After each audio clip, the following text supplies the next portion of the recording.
بسم الله الرحمن الرحيم إن الحمد لله نحمده ونستعينه ونستغفره ونؤمن به ونتوكل عليه ونعوذ بالله من شرور أنفسنا ومن سيئات أعمالنا من يهده الله فلا مضل له ومن يضلل فلا هادي له وأشهد أن لا إله إلا الله وأن محمدا رسول الله صلی الله علیه و سلم. برادرای محترم، در درس امروزی ما و شما به سلسله درس‌های جنگ فکری که درس دومش است سلاح‌های جنگ فکری را معرفی میکنیم. بعد از اون سر شعارهای جنگ فکری و سومین موضوع خطر جنگ فکری هست. این سه عنوان است که ببینید که تا کدام قسمت ما و شما رسیده میتونیم.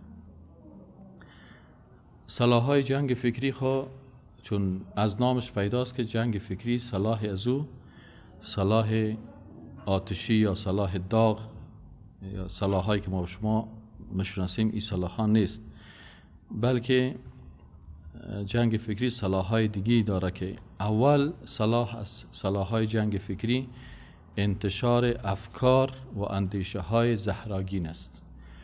اول وقتی که جنگ فکری در یک مملکت میخواین جنگ بکنن، این بعضی افکار و بعضی اندیشه های خطرناک و زهراگین در بین مردم ترویج میکنن. این اندیشه های زهراگین سبب از این میشه که این ملت امو شخصیت خود و هویت خود از دست میده و بسیاری اوقات یک نفر ناآگاهانه از دین میبره. مثلا یک مثالش، شما اگر فکر دموکراسی رو ببینید، در دموکراسی یکی از اساسات دموکراسی آزادی بیان است. یکی از اساسات دموکراسی آزادی بیان است و اونا زیادتر رواج میتن که هر کس حق داره که هر چیز میگه آزاد است و نظام‌هایی را که توسط جنگ فکری ایجاد شدن بر از این نظام‌ها میگن که نظام تو را کمک خود ما وقتی برای تو میکنیم که تو دموکراسی را نهادینه بسازی. یکی از نهادینه سازی های دموکراسی که است او چی است؟ مسئله آزادی بیان است. برشان میگه شما باید بر مردم اجازه بدین که آزادی بیان باشه. اینال مثلا از یک طرف مسئله حجاب مطرح میشه، میگه بر معارف باید ما یک یونیفرم پیش بکنیم. در این یونیفرم باید چی باشه؟ حجاب باشه. از دیگه طرف دیگه آزادی بیان است و مردم به حساب آزادی بیان چی میکنن؟ سر از این لباس انتقاد میکنن. ترا آزاد میگه ریش بان، تو مولوی هستی، تو عالم هستی، تو حافظ قرآن هستی، تو ریش بان. از یک طرف دیگه بر از جان مقابل آزادی میته که او باید چی کنه؟ آزاد است که سر ریش پرزه بگویه، سر حجاب پرزه بگویه، رشخند بزنه. اینی نفره که سر حجاب اسلامی رشخند میزنه به نام ازی که ما آزادی دارم دیگه، خب ابراز نظر میکنم. این آزادی ازی سبب کفر ازی میشه. حالا اکثرا کسایی که سر ریش رشخند میزنن، یک نفر ریش داره که دید فوراً سر از نام میگذارن. اینمی نفر که سر ریش دار رشخند میزنه، سر ریش رشخند میزنه. اینمی نفری که مثلا سر حجاب زن مسلمان رشخند میزنه. اینمی نفری که سر قاری قرآن رشخند میزنه، سر علمای اسلام رشخند میزنه، سر مسجد رشخند میزنه، سر ثقافت اسلامی رشخند میزنه. و باز اینجا درگیری های چی است؟ فکری دیگه ای که قوم و قوم پرستی است. ولی از قوم از انتقاد کرد، باز کل قوم از هم چی میکنن؟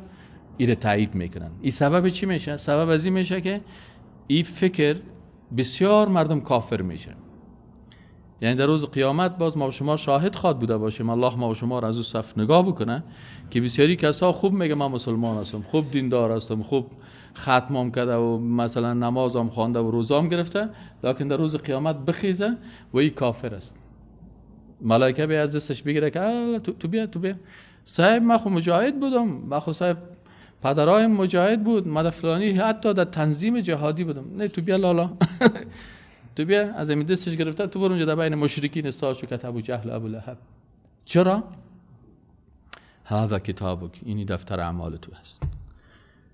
در بین صحابه سکنین، در بین اصحاب رسول الله صلی الله علیه و سلم یک شخص هست خود صحابی میگیره، یک شخص هست خود صحابی میگیره، میگه من از اصحاب پیغمبر هستم.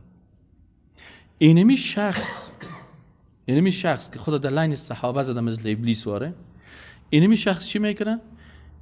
ایمه برای رسول اکرم صلی الله علیه و سلم اونجا شیشتا کت چند نفر اصحاب رسول الله صلی الله علیه و سلم قرآن میخورن، چون اصحاب رسول الله صلی الله علیه و سلم عادت داشتن وقتی در یک جای میشیشتن تلاوت قرآن میکردن.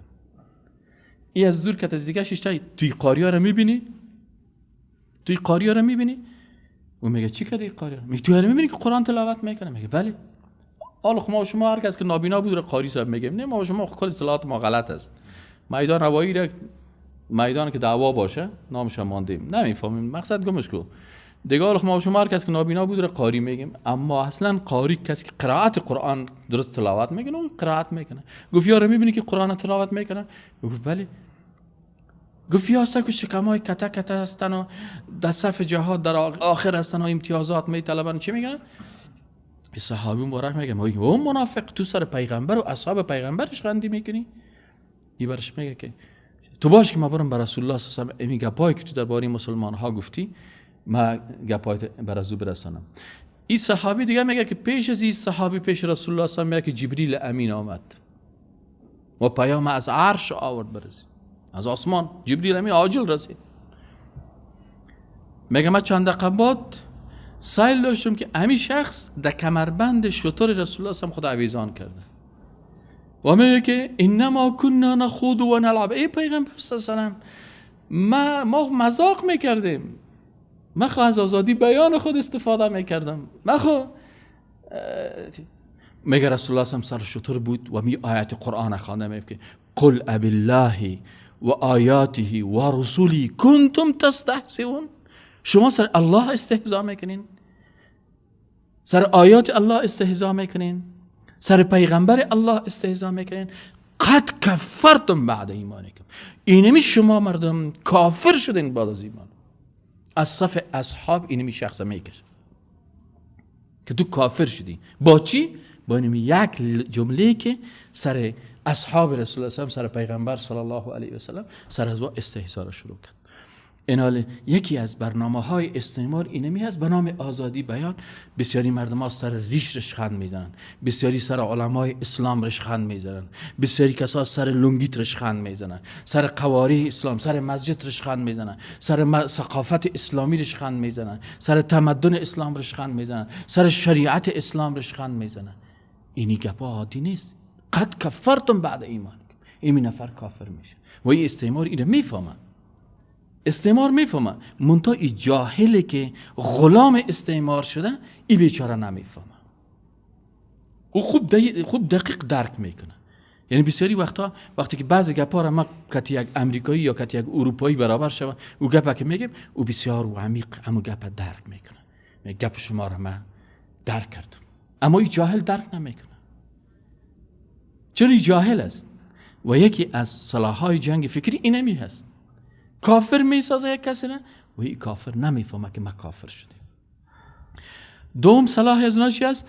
نظریات ضد اسلام. یعنی کوشش میکنن که نظریات را پخش بکنن که ضد اسلام است، ضد مسلمان ها هست. این نظریات آهسته آهسته در بین مردم ترویج کرده میره و شما بسیاری وقتا از طریق تلویزیون و رسانه در افغانستان اینجا لابراتوار تمام افکار است، ما و شما بسیار وقت میبینیم. سومی صلاح چی است؟ ایجاد شک و تردید در تعالیم دینی. همیشه در تعالیم دینی بر تو چی پیدا میکنه؟ شک ایجاد میکنه. والا قرآن این تو گفته. یک کسی برام من زنگ بزنه استاد در فلانی آیت قرآن این تو گفته شده. من میگم آیت برام تو دفعه بخوان. والا لفظ آیت خواندن نمیتونم. خواهی معنایشو بخوان. معنایشو که میخوانم میفهم که معنای هیچ آیت قرآن نیست. من میگم کدام آیت است؟ چه قسم گفته شده؟ نه یک آیت است در فلانی خواهم آیت یک دفعه برام از اول تا آخر مکمل یا لفظ آیت یا ترجمهشو بخوان. این حال چی است؟ ایجاد شک و تردید در تعالیم دینی. در قرآن شک ایجاد میکنه، در شخصیت پیغمبر شک ایجاد میکنه، در احادیث رسول الله صلی الله علیه و سلم شک ایجاد میکنه. این صلاحشان است. این صلاحشان است. تا وقتی که تو را مشکوک دی نسازه هیچ وقت چیز نمیشه. اولی مثلا بسیاری وقتا بسیاری مسلمانان را شما سائل کنین، حداقل خدا زده شیره که بیای از یک عالم اسلامی پرسان بکنه. او خوشبخت است انسانی که حداقل میای پرسان میکنه. بعضی کسا پرسان هم نمیکنه. مثلا در شخصیت پیغمبر صلی الله علیه و آله برشان در فیسبوک ها و دیگه پا شما بسیار وقت دیدین این پیغمبر شما چطور 11 دانه زن گرفته؟ 11 زن گرفته؟ این دلیل چی هست؟ آیا دلیل شهوت رانی نیست؟ یک آدمی که 11 زن داشته باشه؟ اما وقتی که بیاین شما از خلال تفاسیر قرآن ببینید که پیغمبر صلی الله علیه و سلم در وقتی که 25 ساله هست زن 40 ساله را گرفته. امیال من چلنج میتم که بچه تا یا بیادرت که 25 ساله باشه تو بر زن 40 ساله بگی که چنگاو میشه نمیشه. 30 ساله را نمیگیره. 30 ساله را که برش بگی خیر است تو 25 هستی زنت 26 ساله را برات میگیریم. او بیادر تو سر مارش خند میزنی چطور میگی؟ حقیقت از اینجا درک میشه که نفر بگونه چطور پیغمبر آماده میشه خودش 25 ساله خانم میره بگیره که چند سال است؟ 40 سال است. یکی. دوم اگر این یک کمک قوه تحلیل داشته باشه که این پیغمبری که 25 ساله بود این زن 40 ساله را گرفت، تا وقتی که این زن زنده بود پیغمبر دیگه زن نگرفتن. یعنی وقتی که پیغمبر هم خودش 40 ساله شد باز مثلا چند سال دیگه سر دیر شد تا سال چی که بود؟ سالی که بی خدیجه وفات میکنه. پیغمبر چند ساله شد؟ تا او وقت و این وقت که پیغمبر مثلا 40 ساله شد خانمش چند ساله بود؟ 55 ساله شد. با اینی میزنه 55 ساله تا این وقت کت زمین زندگی میکنه. چرا و در وقتی که عرب های قریش آمدن و برش گفتن که ای پیغمبر ای دین ترک بکن، دعوت ترک بکن که ما یک قسم پیمان استراتژیک بساز. متوجه هستین؟ پیمان استراتژیک همراه ما امضا بکن. خیلی گپ است. حالا این پیمان استراتژیک وام پیشنهاد کردن. گفت پیمان استراتژیک همراه ما امضا بکن، ما 3 چیز برات میتیم. اگر زن میخوای از هر قبیله یک دختر 16 ساله 17 ساله 18 ساله برات خانم میتیم. 40 قبیله از 40 تا زن بگی. و در بین جاهلیت این مروج بود. این پیشنهاد اولشون بود. دیگه پیشنهادشون گفتن اگر مال میخوایی ما برات از تمام قبایل یک مقدار مال رو تعیین میکنیم به خاطر از اینکه جنجال پیدا نشه. این مال بر تو هم تو مفت می در صندوق تو بر تو میرسه. و اگر میخوایی که چیز برات بدیم، چوکی بدیم، تو را رئیس دارالندوه مقرر میکنیم. تو رئیس هستی خلاص تو رئیس باش ما زیر دستت. منتها این دعوته. رسول اکرم صلی الله علیه و آله برشان گفت که اگر آفتاب در دست راست ما بگذارین، مهتاب در دست چپ ما بگذارین، ما از اون راهی که رفتیم ما از اون منصرف نمیشیم. یا الله این دین نصرت میکنه یا ما از بین میرم. اینال این پیغمبر باز میه خانم دیگری که میگیره چند ساله هست؟ خانم 60 ساله. حالا پیغمبر این زن 60 ساله را چی میکنه؟ این 60 ساله چی میکنه؟ چی هدف داره؟ لکن وقتی که هدفش میفهمی که پیغمبر صلی الله علیه و آله نیاز داره که یک مدرسه بسازه، یک پوهنتون بسازه که استادای از زنها باشن و برای زنهای مسلمان ها دین برشان بگویه. بسیاری وقتا یک دعوتگر، یک عالم بسیاری از مسائل که مربوط خانم هاست او رو برای زن گفته نمیتونه. مجبور است که آدم همون مسئله رو به خانم خود بگه. باز بسیاری وقتا کسی به خانم یک سوال میکنه، باز من برای خانم خود میگم، او باز میره برای او میگه. من مستقیما برای او جواب سوالش گفته نمیتونم. رسول اکرم صلی الله علیه و سلم زن 60 ساله رو میگیره. اگر این انسان باشه بفهمه چرا پیغمبر زن 60 ساله رو نکاح میکنه. این حال پیغمبر صلی الله علیه و سلم چون در مردم اتو یک کار بود، امیالا در بعض منطقاست، شما امیالا بعض منطقاست که در اون منطقه برین دختر بگیرین باز کل قوم خسر خیلت میشه. بسیاری کساس پرسانش که چیت میشه؟ میگه داموت ماست. داموت هستن همشیره تا گرفتن؟ نه، از قریم ها زن گرفتن. متوجه هستی؟ این حال وقتی که رسول اکرم صلی الله علیه و سلم از اون قریه خانمی را میگرفت، یک زن بیوی 55 ساله یا 60 ساله را، بالاخره چی میشد؟ بسته امی قریه چی میشدن؟ دروازه دعوت باز میشد. در غیر از او کت سنگ میزدن که پیش نبیی. رسول اکرم صلی الله علیه و سلم از یک قریه یک زن 60 ساله را میگرفت، نه به خاطر شهوت، چون دو زن شهوت 60 ساله شهوت ختم است، لکن چی میگه؟ به خاطر ازی که باز دروازه دعوت باز میشد، میرفت دو قریه و مردم استقبال میکردن رسول اکرم صلی الله علیه و سلم. این حال بسیاری کسا فرصت نداره که بیاید درس دین. امی حکمت های تقریبا 6 7 8 حکمت است در ازدواج. چی؟ ازدواج رسول الله صلی الله علیه و با 11 همسر. حکمت های دینی است، حکمت تعلیمی هست، حکمت تربیوی است، حکمت مثلا سیاسی هست، حکمت شرعی هست. اینی بعضی چیزاست کل زیر ما میخوانیم. لکن چی کردن؟ اینال جنگ فکری می در اینجا مردم هم قدر شک میپرته که او برادر و این بیچاره لودی خدا شرمانده که میگه با خدا زدگان ستیزه مکن که خدا زدگان را خدا زده است. این گپای از اونو دشمن الله را میشنوه، لکن آنچه که رسول الله صلی الله علیه و سلم گفته برای وقت نداره. در درس حدیث اشتراک نمیکنه، در درس تفسیر اشتراک نمیکنه، در درس قرآن اشتراک نمیکنه. وقتی که برش او که گفت این صاحب چی میشه؟ یک وقتی یک کس آمد برام میگه که والا صاحب امی زن در قرآن هیچ برش ارزش قائل نشدم. گفتم خب ما میخوایم که شما یک در تلویزیون یک جره بحث بکنیم. ما عجل گرفتگی که این گپ باید برازی نمیگفتم. پیش از اینکه میموندم که در تلویزیون بشینه بعد از زوی خوب یک 10 دقیقه بانم گپ بزنم، باز ما دلایل ما بگم که خوب رسوا شوه. مثلا کم بود برازی نمیجا گفتم چرا دیگه گپ که تو میزنی پیغمبر صلی الله علیه و خونه بر زن خدا قرآن شخصیت داده شده. اول سوره به نام زن، سوره مریم. گفتم مریم زن بود یا مرد؟ ها این مرد که بند بود. ها سوره نساء هست، چندین سوره هاست که مربوط به زنها میشه. این مریم مشخصا این گفت نام زن در قرآن نامده. گفتم این نام زن در قرآن. بعد این سبی مرد که بگریز کردم گریخ. او گفتم حالا اشتباه کردم که باید میموندم که در تلویزیون خوب یک ساعت تمطراق میکرد، بازو برش میگفتم باز نه که آماده نشد. پس این حال بسیاری کسا هست که چی میکنن که او ذهنش در چی است که او قرآن از زبان لنین بر ما تشریح میکنه. متوجه هستین؟ بسیاری وقتا قرآن چی میکنه؟ اما مستشرقین مردمای مغرض او میایه باز بر تو قرآن به شکلی که مطابق مزاج خودش تشریح میکنه، ذهن تو را چی میکنه؟ از این خاطر میگه ایجاد شک و تردید در تعالیم دینی. در اسلام چرا نماز است، چرا مثلا روزه هست، چرا ای باید باشه و چرا ای باشه. این صلاح‌های جنگ فکری است. چهارمی صلاح جنگ فکری چی است؟ میگن نهادی نکردن خصومت و بی‌اعتمادی در میان افراد جامعه اسلامی. در بین مسلمان ها خصومت ایجاد میکنه، بدبینی ها را ایجاد میکنه. یک مسلمان بالای مسلمان دیگه چی نداشته باشه؟ اعتماد و باور نداشته باشه. و این باز ما و شما پسان باز میفهمیم که برای اهداف خود و برای چیزهای خود باز استعمار از کدام چیزا استفاده میکنه. پنجم تحریف واقعیت های انکار ناپذیر. چیزهایی که انکار ناپذیر است این تحریف میکنه.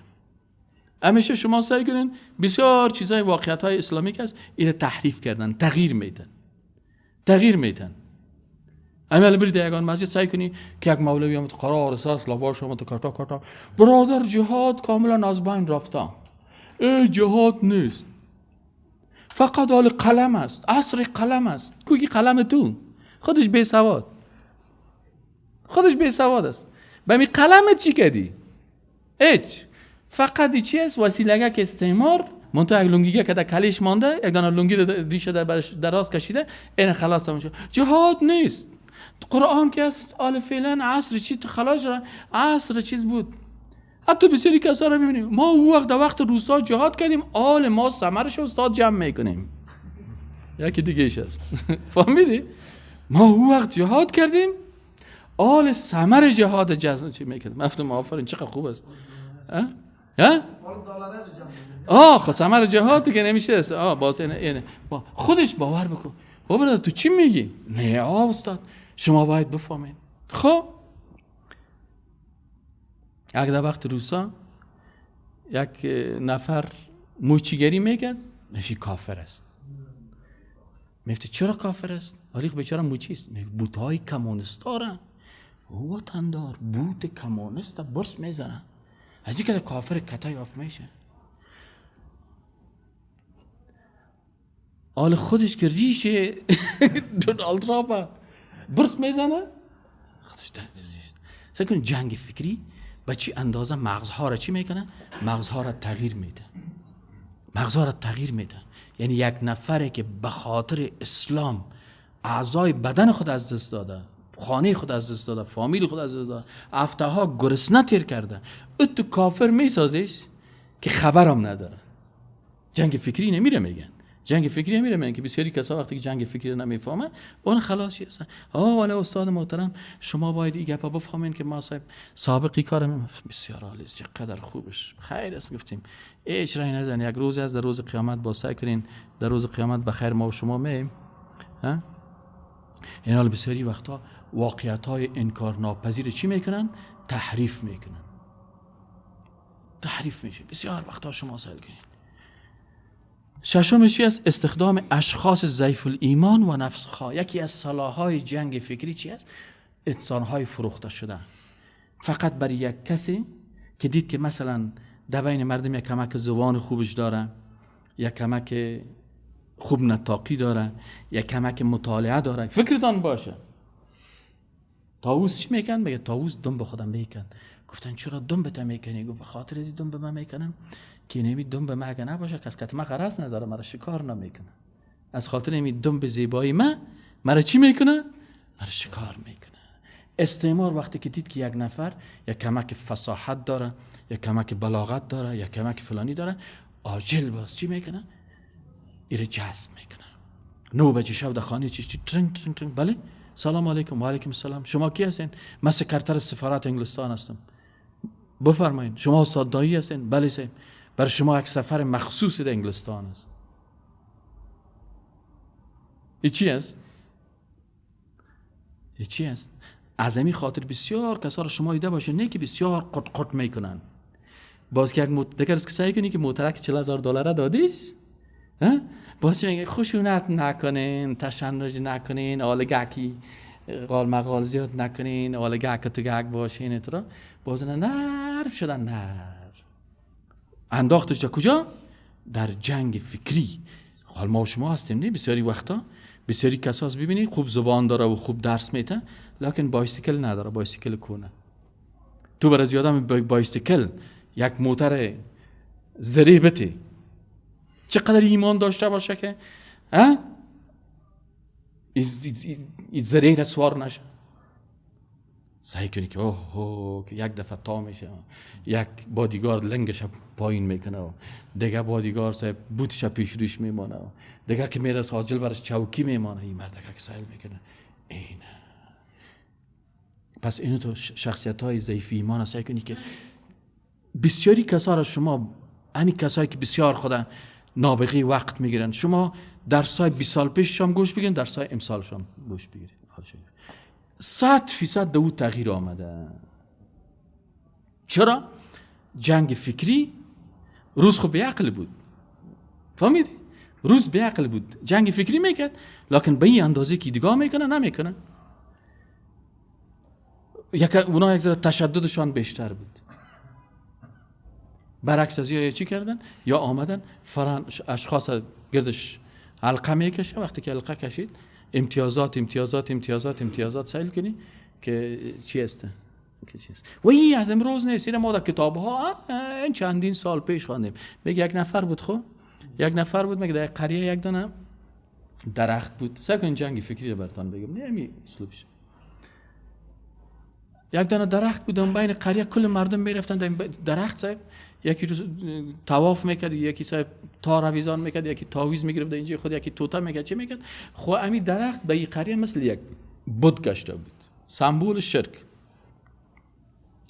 یک شیخ صاحب میگفتن، این شیخ دید که والا صاحب هر قدر مردم گفت که او مردم این درخت این قسم میکنین، این چوکتان از ریشه تیر میکنین، این شرک هستی، درخت هستی، شما را در شرک مبتلا میکنه. این طوطا که از بازوبندتان بند میکنین، این تمیمه هست. و پیغمبر صلی الله علیه و آله من علق تمیمتن فقط اشرک، کس کی رویزان میکنه شرک است. این تو که چوبش گونجا میمونه که برکتی هستی که پاس. خب بالاخره هر قدر برازیا گفت طرف مردم در این گوشش میره، از اون گوشش دید که هیچ کس قبول نمیکنه. این که مردم کی رسایل کردن حال دید که مردم قبول نمی. این شیخ گفت گمش کن دیگه قسم بگپ نمیشه بیا عملا رفت صاحب یک دانه تبر خوب تیز گرفت گفت می درخت از این بیخ میزنم که صبح مردم بیا که ببینه درخت تکت تکت هیچ نیست چوبایشون در میت موسی میپرتم که هیچ چیز نباشه. خب این کارا کرد تبر که گرفت رفت طرف درخت ساعت 12 1 بجه شب واسه اون طرف روان است. در موریش است که شیطان می کجا شیخ صاحب او برش میگه که مخوین می درخت یک درخت شرکی شده من میخوایم که این مردم از شرک نجات بدم تبر گرفتی میره از بین میبرم. شیطان میگه از بین بردن میتونی. این شیخ سوال میکنه شیطان میگم تو چاق قوی صاحب خوب بادی بلدر هم داره دیگه صاحب تو زیبایی اندامم کار کرده و چیز اوه این شیخ که سوال میکنه شیخ هم لاغر است لاغر یکی شیطان که دمش میگه برو رای نزن زور ایمان است میگه صاحب نمی زیر پای شیطان که پیل میکنه شیطان نمی سرشون که دور میته میزنش نمی روی زمین نمی سر سینش میشینه. شیطان که سال میکنه والا تو چقدر قوی هستی میگه شیخ مرا خالت چت کردی چت این تسلیم خب یک گپ میزنم برات سعی کن شیطان زورش نرسید حالا چی میکنه جنگ فکری فهمیدی هیچ کار نکن همین درخت تو از بین میبرید سعی کن کالای کونیت سعی کن خانیت فلان فلان ما روزی یک دینار طلایی برات همین صوبکی دمی زیر بالشت میمانم.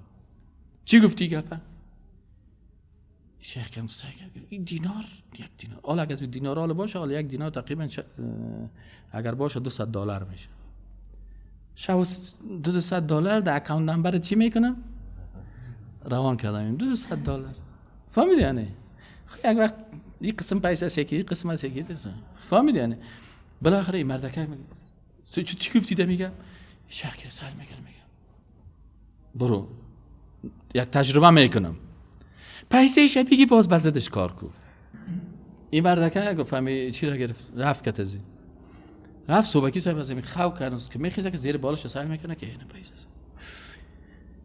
یک روز و 2 روز 3 روز دیگر رو که صاحب بازار میره صاحب چیزی که قالینای لوکس از خریداری میکنه و اسب لوکس خریداری میکنه تا دیروز بایسیکل نداشت امروز در دبی صاحب سرمایش است کشتی داره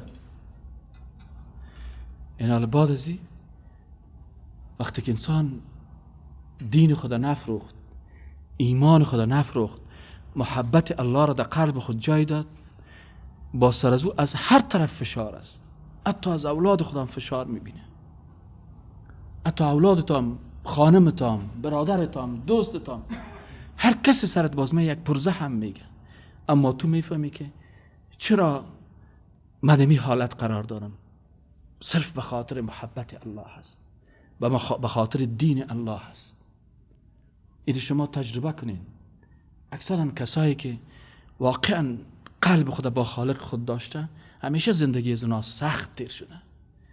بسیاری کسا خانه شخصی نداشته فرش شخصی نداشته خوراک صحیح نداشته ولی اونمو هست که با الله هست اونمو هست که با الله هست.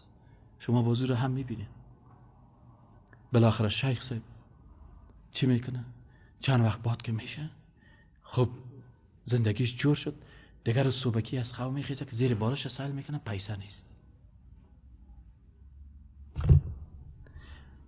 باز خود در خواب میبرده میگه والا شیطان بیچارم خود البته شب زیاد کار کرده و زحمت کشیده و خودم در خواب چند نفر رفته دیگه مانده باشه باز خود در خواب میبرده باز که میخیزه باز نماز صبحم قضا شد خب برو گمش که امروز شیطان بیچاره دیگه پیسه نآورده بود فراموش کرده شاید چند جای دیگه هم قرارداد داشته باشه یک من قراردادی نیستم دیگه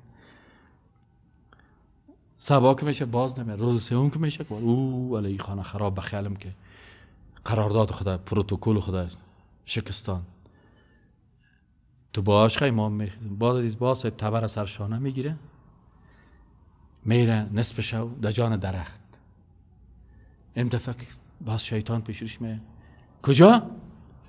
حال دیگه خوی شیخ دیگه چاق شده نیست کمک دیگه حال سه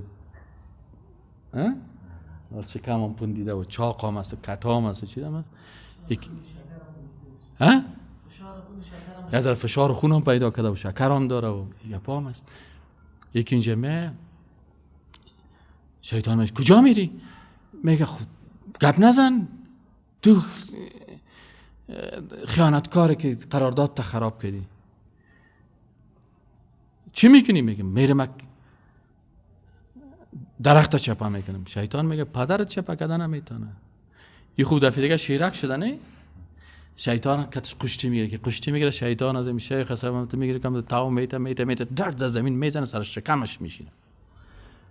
برش میگه من برات یک درس میدم شیخ بچیم. او دفعه دیگه که تو مرا چپا کردی او در سر شکم مششتی، او دفعه زدن تو نبود، زدن ایمانت بود. او دفعه زدن چی بود؟ و ما رمیت اذ رمیت ولکن الله. بعد از غزوه بعد آیت قرآن نازل میشه به مسلمانان میگه که زدن شما نبود، زدن الله بود که تو الله بود. تو لاغر بودی، ضعیف بودی، من قوی بودم، لکن تو ایمانت قوی ساخت، ما را تکه کردی. اما حال که از بچه‌م تو به خاطر ایمان نامدی، تو به خاطر چی آمدی؟ به خاطر پیسه آمدی. با سر خبیثای شیخایی که به خاطر پیسه دینداری میکنن، با سر از لالایت خوب زور است. که مثل شیطان اذ قال للانسان کفر. ببین آیت قرآن چی میگه؟ شیطان بر انسان چی میگه؟ کافر شو. فلما کفر، وقتی که کافر شد، قال اینی بریء منک، من از تو بیزار هستم. باز بیزاری شیطان چی است؟ که باز همین انسانه که خوب غلام برازو ساخته، بازو برش میگه که تو دهشتگر هستی، تو دلست سیاه هستی، تو فلانی هستی، تو فلانی هستی، تو فلانی هستی، تو فلانی هستی. و این کلش اسلوب چی است؟ اسلوب جنگ فکری هست. و دیگه شعارهای جنگ فکری چی است که ما و شما بفهمیم؟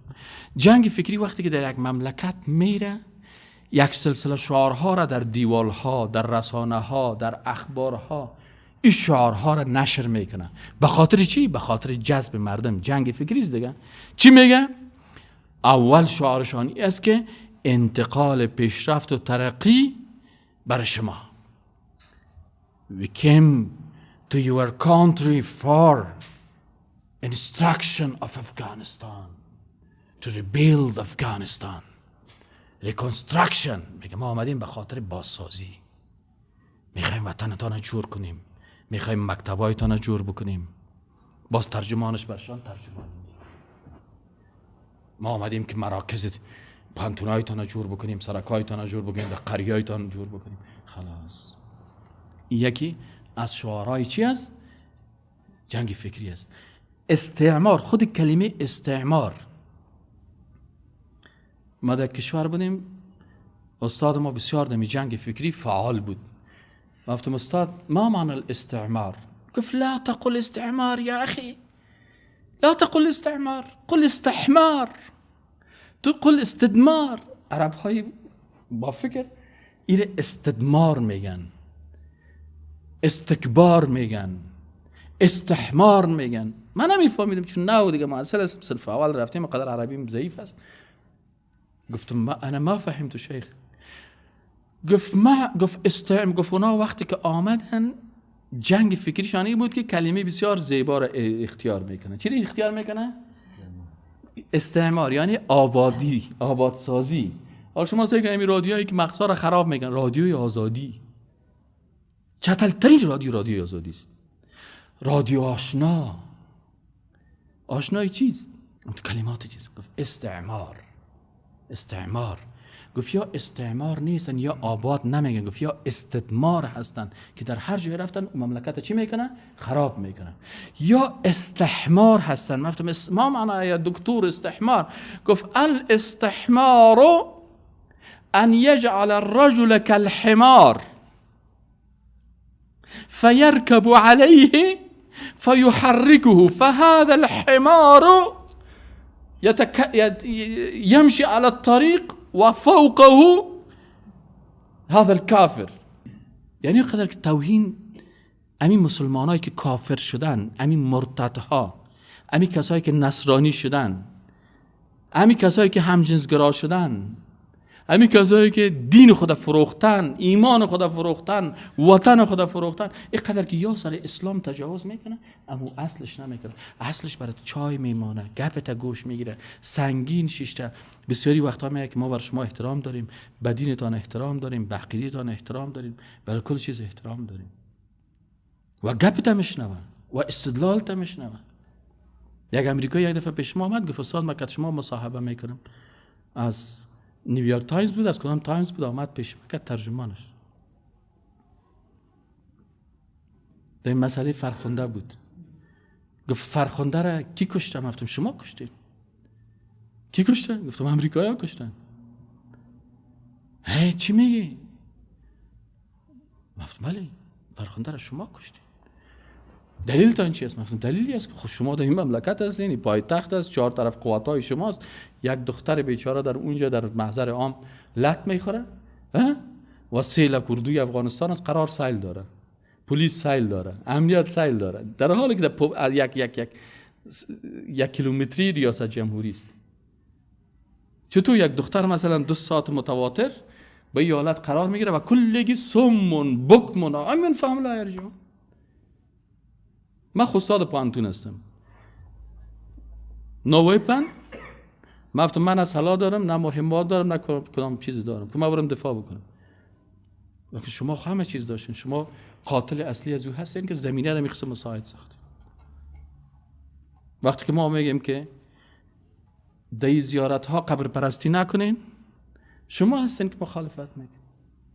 باور بکنم یک نقطه را نوشته میکرد. من گفتم چرا مردم خیستن همون یک عکس العمل نشان دادن؟ گفت چرا نشان دادن؟ من گفتم شما مردم آماده ساختین به می کار. گفت دلیلش؟ من باش دلیل گفتم تو شتوک امضا نشته کده میرفت. من گفتم دلیلش است که مثلا شما سعی کنین در یک قریه داخل میشین، در اون قریه زیاد سر دخترای مردم، سر خواهرایش تجاوز شده. صحیح نه؟ هر جوان اونجا بیخی میترسه که سر خواهر من تجاوز نشده باشه، سر دختر من نشده باشه. گفت وقتی که برش بگی که الف فلانی سر خواهر تجاوز کرد، او دیگه چون استراب، این یک چیز استراب میگن در روانشناسی، ذهناً مضطرب است. وقتی که برش میگه گفته شد تا کو پشت از او برخ نفر چپا میکنن میزنن. گفتم شما قرآن مسلمان ها را در دادین چندین مرتبه، صحیح؟ شما سر پیغمبر مسلمان ها توهین کردین. حالا که دمی هر جایی که یک گپ بره که الف این نفر قرآن در داد، مردم ذهناً مضطرب هستن، عمله میکنن و شما این کار کردین. گفت civilization، تمدن. مفتم we have civilization. Do you want to show you our civilization؟ مفتم بیا که ما بر تمدن خدا برات نشان بدم. گفت چیست تمدن شما؟ مفتم نشته کن. تمدن ما بابا کلان ما my grandfather، گفتم grandfather ما در مسجد جوشیر امام مسجد بود. همین طرفی که قبله هست روبروی قبله مسلمان ها اونجا درمسال اوندو است. صحیح نه؟ همین الان برین سعی کنین. همین مسجد محمدی که حالا پیش از شاد شمشیر اون طرف است. ما مسلمان های افغانستان تا حال یک روز هم سر درمسال اوندوها تجاوز نکردیم. پدر کلان ما بر ما میگفت که بچه اوندو هست، اگه تو بسیار مسلمان خوب هستی، اخلاق خوب داشته باش، دعوت خوب داشته باش، دین درست تطبیق بکن که اوندو علاقمند شوه، بیای چی شوه؟ مسلمان شوه، دعوتش کن. اما حق نداری که بچه از اوره یا دختر از اوره یا درمسال از اوره چرا او رو غرض بگیری. و در پالوی مسجد ما گفتیم اینجا تقریبا یاد ما که من خود نیم قرن است، یعنی من همیل یک آدم نیم قرن هستم. از نیم قرن که یادم میاد خب اینمی مسجد و اینمی الان برین هستم میشه. کدام روز ما دروازه درمسال شکستاندیم، کدام روز کتاب از اونها رو در دادیم. کجاست تمدن شما که کتاب ما رو در میتین؟ او پاپ کشیش تو گفتم او خب مرغ گشته چرا در میته قرآن؟ گفتم میفهمی قرآن چرا در میته؟ به خاطر ازی که در کلیساها کشیش ها مفلس شدن، مسلمان ها چی میکنن؟ روز به روز کشیش ها کلیسای خود لیلام میکنن، اعلان بشه که فلانی کلیسا فروخته میشه، مسلمان ها پیسه جمع میکنن، کلیسا را میخرن، مسجد جور میکنن. أبدا لن نحيد أبدا لن نحيد أبدا لن نحيد عن خطى الإيمان. دربنا درب قويم دربنا درب قويم بالهدى القرآني. سائر في طريق الحق يا جند الله، سائر في طريق الحق يا جند الله، جند الله جند الله جند الله جند الله. عهدا علينا أسود العرين نمضي أماما أبد لا نلين. عهدا علينا أسود العرين نمضي أماما أبد لا نلين. حتى إذا خان النفير عدنا جنودا نلبي المسير. حتى إذا خان النفير عدنا جنودا. کشیش بیچاره ایران مانده که عالمش چطور کنم. برو در کلیسا بغیر از 4 تا ریش سفید و پیچ سفید 70 ساله کس را نمیفی. اما در درسای ما کس گفتم الحمدلله کلش جواناست، کل جوانا روشان به طرف اسلام است. نه تنها در افغانستان، گفتم در امریکا هم است، در فرانسه هم است. باور بکنیم قسم نشته کده میره. پس دیدین سلاح جنگ فکری متوجه هستین که انال شعار جنگ فکری چی است؟ انتقال، پیشرفت و ترقی. یاد که چی میگیم؟ ما بر از اینا چی میکنیم؟ پیشرفت. ما گفتم کدام تمدن شما آوردین برای ما؟ کو تمدنت؟ گفت what is about برکا. گفتم یک نفر خیس یک چادری پوشی، سر چادری لشخندی کردن. گفت چرا اینقدر بسیار جدی گرفتین این مسئله را؟ گفتم این است که چادری که است خانم پیغمبر سم چادری نپوشیدن، حجاب پوشیدن. این چادری که است، ما گفتم این تریدیشن افغانا هست، این کلتور افغانا هست. متوجه هستین؟ آل مادر کلان ما و مادر مرا بسیاری وقتا شما مادرایتون بگو چادری رو وسو که حجاب بپوش، میگن ای بچه می چادری هر چی کس من نمیره وسو نمیکنم. صحیح است؟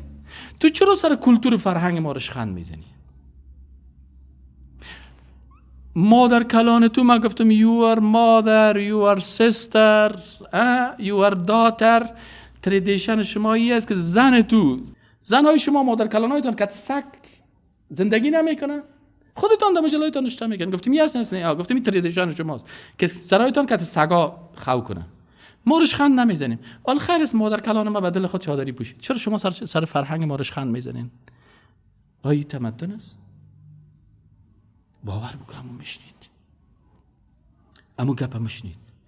اما اینی دنبه که استحمار او را حمار جور کرده که تازی دلیل گفته نمیتونی. که تازی دلیل بگی چپیت میکنه، جنگ میکنه. اما شما جنگ نکو، قال مقال نکو، حال سند داری. قال مقال چرا میکنی؟ دو چرا میزنی؟ دو نزن، قال مقال نکو. بفرمایین بشینیم. حالا تو خب میگی من اندشمند هستم، من دانشمند هستم، من فامیده هستم. خب وقتی که تو دانشمند هستی، خب خیر است من بی دانشمند، خب بمیشی که من استدلال بگو و دلیل بگو. اما او میفهمه ای حمارگله، فهمیده؟ حمارگله پویگی که چه ریزی در خبر لالا سر په تلویزیون که کینم بیاز ما حیثیت لبین زی، باز ما دلیل ندارم که بخیزم در مقابل از استدلال بکنم. چرا هر چیز در اسلام که است الحمدلله قوت و عظمت اسلامی است که اسلام دین با دلیل است. باور بکن با اونمو کافر که من گفتم تا آخر برش گفتم که من یک پیام دیگه هم برات دارم، بیا قرآن بخوان مسلمان شو. و وعده کرد گفت من قرآن تا نمیخوانم و سرزی فکر میکنم. و اگر برای ما تو وقت داده شود باور بگو که حالا زور میزنن، جنگ فکری هست. و یکی چیز متوجه شد دیگه از شعارهای چی هست؟ انتشار تمدن پیشرفته غرب. یادگار میگه ما میخوایم که تمدن پیشرفته غرب چی کنیم؟ بر شما انتقال بدیم. کدام تمدن بر ما انتقال میده؟ مردم میگه صاحب اونا بسیار مردمای متمدن هستن، بسیار خوبش هستن. و اکثر مردم دینی فریب دادن. دیگه از صلاحایشان میگه که ما میخوایم که وطن شما آباد شود و شگوفا شود. دیگه صلاح جنگ فکری چی است؟ امی ایژوکیشن است. ما میخوایم تعلیم زیاد شود، تربیت زیاد شود، مکاتب ایجاد شود، پوهنتون‌ها باشه و فلانی باشه و فلانی باشه. دیگه چی از ما میخوایم بر شما شرکت ها بسازیم، فابریکه ها بسازیم. سابقا مردم میگفتن که ای وطندار، امی امریکایی‌ها که بیایه با صاحب سعی کنید صاحب، چی باغا هست، چی درخت‌ها هست، چی پارک‌ها هست، چی باز معاش‌ها هست، چی وظایف هست، چی دلارها هست. یک چند وقت برشان دلارها را رخ دادن، صحیح نه؟ حالا کل کسایی که معاش دلاری داشت کلش مرغ گشته. چرا؟ برای خانم خود در عید پیرانای دلاری میخرید نه؟ حالا که خانم میبره که پیران افغانی بخره، در گلبار سنتر و دی سنترها زورش نمیرسه، در لباسای خراب که میبره خانمشان برش میگه که تو خوبی مرغ گشتی، این چرا تو شد؟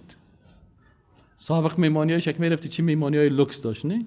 حالا که میبینه چه بیچاره صاحب از میمانی‌ها مونده و از کل چیز مونده و تمام رو میبینه تو لوتک زده میره. این چی است؟ اصلاح جنگ فکری است که در بین مردم دیگه بسیار چیز است. اصلاح طلبی و حق طلبی، ما میخوایم که اصلاحات بیه، این حقوق بیه. ما و شما که در افغانستان خوب است همین گپایی که ما و شما میزنیم نه؟ یا کل شما با چشم خود دیدیم؟ کل شب با چشم خود دیدیم. دیگه ما صاحب آمدیم به خاطر از اینکه حقوق انسان است. حقوق انسان است. کوکی حقوق انسان. حقوق انسان. شما همین بر ما و شما خیر رسانه های استعماری هم خبر را نمیده. در سوریه شما سایل کنین چه قسم بمباردمان میکنه؟ آیا او انسان نیست؟ آیا طفل از او انسان نیست؟ آیا زن از او انسان نیست؟ آیا ریش سفید از او انسان نیست؟ دمی ولایت افغانستان وقتی که در قریه میرن بمبارد میکنن، آیا همون مردم از اون قریه انسان نیستن؟ حقوق کدام انسان؟ کوکی حقوق انسان که ما امور حقوق انسان رو ببینیم. این چی است؟ ما حقوق انسان، حقوق حیوان ما داریم.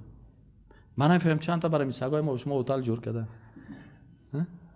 همین سگای بیچاره خمیالم در زیرایی.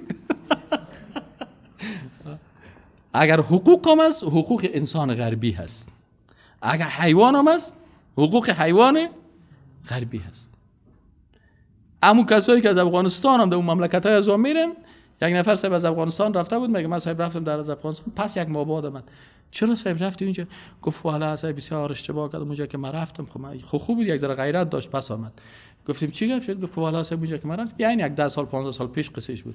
گفت که اونجا که رفتم، گفتم رفیقم که اونجا من شناخته بود، پیش از اون رفتم، میگه صبح آمد مرا گفت چی خوشبخت آدم هستی، بردگاه در 2 ماه کار پیدا نمیشه، بر تو در 2 روز کار پیدا شد. حالا بیاد موتر بالا شو که بریم. میگه من کرا در کجا؟ میگه مرا برد میگه تقریبا 35 کیلومتر میگه این منزل زد. مرا گفت اینجاست. میگه اونجا که رفتیم اما کجاست؟ لیری. گفت لیری خواب است. خب ما دیگه قرار شیشتیم دیگه که تا کل لیری. گفت دیدیم که یک زنکی پیچ سفید از خواب خیست آمد شیشت. ما دیگه خوشحال هستیم خدا مرا در رئیس کدام دفتر میسازه و مرا چی میسازه. میگه او زن برای من تشریح کردی ترجمه کردم میره که تو صبحکی که اول می سگک مرا اول بسترگکش پاک میکنی. چرا این سگ از بیچاره دیگه یگان چی از دیگه یگان خرابی میکنه دیگه شما صاحب پاک میکنین و باز بعد از یک بستر زیر پاک کردی باز یک دفعه چکر میتی صبحکی یک سپورت میکنه و باز بر از این نان میاری و چطور میشه. میگه من بر از رفیق میگه کال برام نمیگه این نفر که اینجاست. من میگه چقدر خوشبخت هستی، چی وظیفه لاکس و چقدر واجد. میگه من صاحب دیدم که از مکه بدبخت انسان نیست. این حال شعار چی است؟ حقوق انسان، حقوق حیوان، حقوق بشر، حقوق زن. امی زنایی را که یا حقوق دادن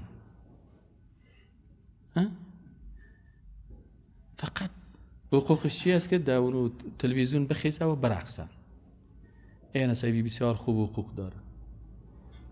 بازو زنه که در تلویزیون طلوع و خواندن میرقصه، نه بیادر از او نام سعی داره، نه پدر از او داره و نه فامیل از او داره. اینه حقوق طفل. من نمیفهمم که بر کدام طفل چی حقوق. این شعارایشان است دیگه. با سازی سرکا و چی هستن؟ شعارا هست دیگه. دفاع از آزادی هاست که ما بر شما آزادی ها را میدیم، دفاع میکنیم از آزادی ها. حقوق اقلیت هاست، ها بر اقلیت هایتان بسیار قدرت میدیم دیگه. آزادی فکر و اندیشه هست مقابله با پدیده های قدیمی و منفی دیگه. ایره میگه که ما چیزایی که ضعیف است یا روسو میکنیم و ایتراست و این چی است؟ اینی صلاح های جنگ فکری است که انشالله باز موضوع جنگ فکری چی خطرهایی داره یا باز در هفته آینده بخیر انشالله اگر زندگی بود سرش بحث میکنیم. و السلام علیکم و رحمت